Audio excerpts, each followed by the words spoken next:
Hi everyone! I just wanted to give a little update since we've been so inactive lately. This is really just going to be an update on my personal experience since we got to Denver.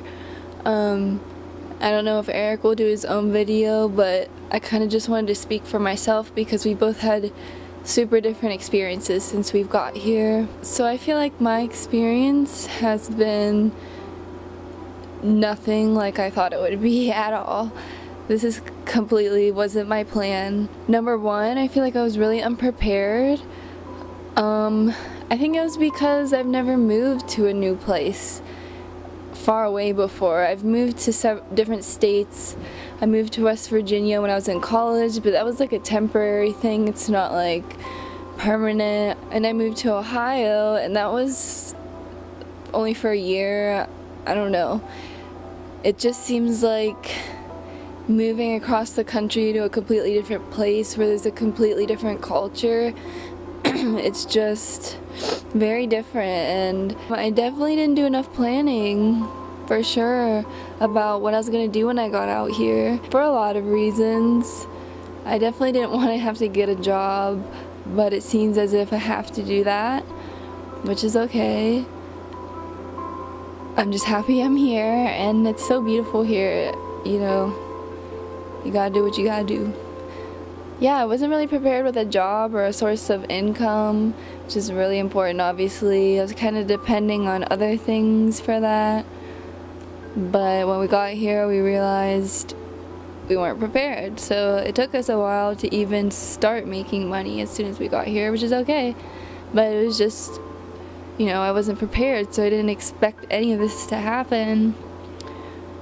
But we handled it when it came through, so that's okay. I feel like this experience has made me a lot more clueless and more aware of what I'm doing at the same time. Kind of weird. I guess at first I was really confused. I'm like, as soon as I got out here, I just felt like, well, I reached my goal, what now? I was kind of just like so stagnant, like, I keep saying like, I was just very stagnant. I don't know, I just didn't feel motivated, and I wasn't really sure what I wanted to do. As soon as I moved to Ohio last year, our goal was to just make it here, make it to Colorado. Like, we want to move there, we love it there. If we were there, it would be so much better, and we wouldn't have to worry about anything. And so I feel like I was focused on this goal for so long that I never looked past it to what else I want to do when I got here. It was always just, I want to get to Colorado, like, I'm going to work, we're going to put money in the savings to live in Colorado and get that van, and, you know, that's my goal.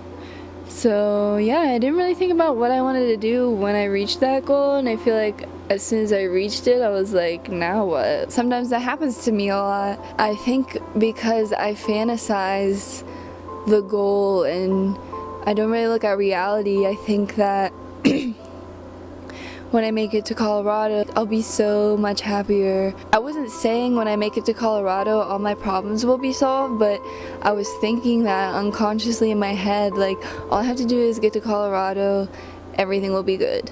And then as soon as I got here, I'm like, no, everything is not good. It's not just all magically fixed because I changed my location.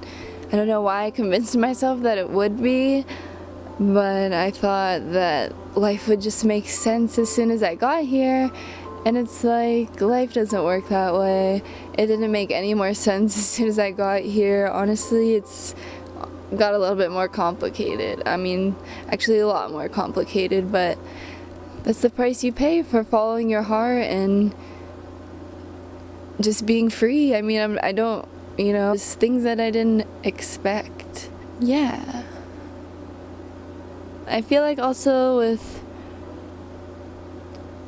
Eric and I, things have definitely changed and definitely not the same as they used to be. I think that we're just both focused right now on ourselves and accomplishing our goals by ourselves and just working on the things that we have to work on, because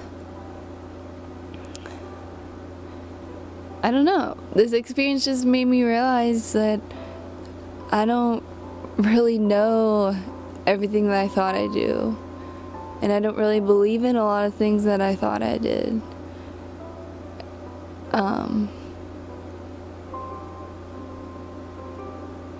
It's definitely shown me that I have never focused on myself before. I really haven't. And I feel like my life has shifted so much that I'm just like, okay, it's time to actually be about myself for once, like really actually do it and focus on myself and build myself up so I can give to others more and be who I want to be and do the things that I want to do and progress and accomplish my goals. I definitely neglect myself to the point where when the situation is over, I have nothing left. Like, I'm just empty, I'm tired, I'm drained, I don't have a sense of self, so I can't let myself do that again. So no matter what I do, it has to be for me. And this experience made me realize that. I'm really happy about that. I feel different, I feel new, and I feel stronger, and like so many things have happened to me in my life that have torn me apart, and they've really knocked me down, so there's really nothing else that can happen that, you know, it's almost made me more courageous and less fearful. I've been through a lot, I've gotten through it, I'm still alive, so I believe in myself more, and oh my goodness, I've definitely uncovered that I need to listen to my intuition more. There's been so many times where I've just had this feeling, it just comes as this feeling, and I feel like the more I recognize it, the more I can utilize it, because I'll know what that feeling is. But sometimes when it pops up, I'm like, is this my intuition or is this anxiety? I'm learning to just trust myself more, because like, it's crazy, the feelings my body gets, it's like it always knows when there's something up. It may not know exactly what, and I may not have an explanation for it, and I may not come face to face with the explanation every single time, but it definitely is real, and I may not always know why, but I'm just gonna listen to it, because every time I do, I'm in a really good position. So listen to your intuition more, people. So yeah, what else? For all the smokers out there, I realized since I've come to Colorado and been able to go to dispensaries, I still haven't ever been in one. Maybe by the time this is uploaded I will have, but I've just been relying on other people. But I realized that indica feels better to me than sativa, and I always used to not like indica because it would knock me out and make me tired all day. But now I'm kind of realizing that it just cools my whole system down. It's like, even if I am tired, I'm just like, at least I'm not hypervigilant right now. I think people with anxiety and PTSD should definitely try indica. What are some of my favorites? I really haven't tried enough indicas to pick my favorite. I feel like I just had Thin Mint cookies. It's nice. I don't know, I feel like I'm smoking so much I can't really contrast any. That's totally a lie, but one of my favorites though is not an indica, it's a sativa, I believe. or a hybrid, I don't remember. I'm pretty sure it's a sativa, but it's Blue Dream.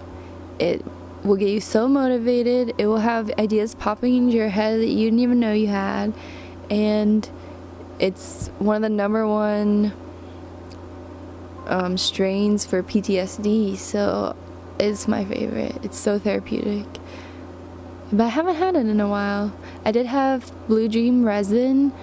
Yeah, that stuff is nice. It gets you super high because you have to do it with like a dab rig.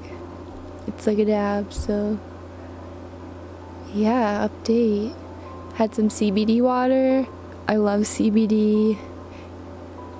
It's just like a wave of relaxation. That's the best way I love to describe it. It just calms me down so fast. No matter how overwhelmed I am, I could be crying and then it kicks in. I'm just like, stop crying. I'm just like, okay, it's not really that bad.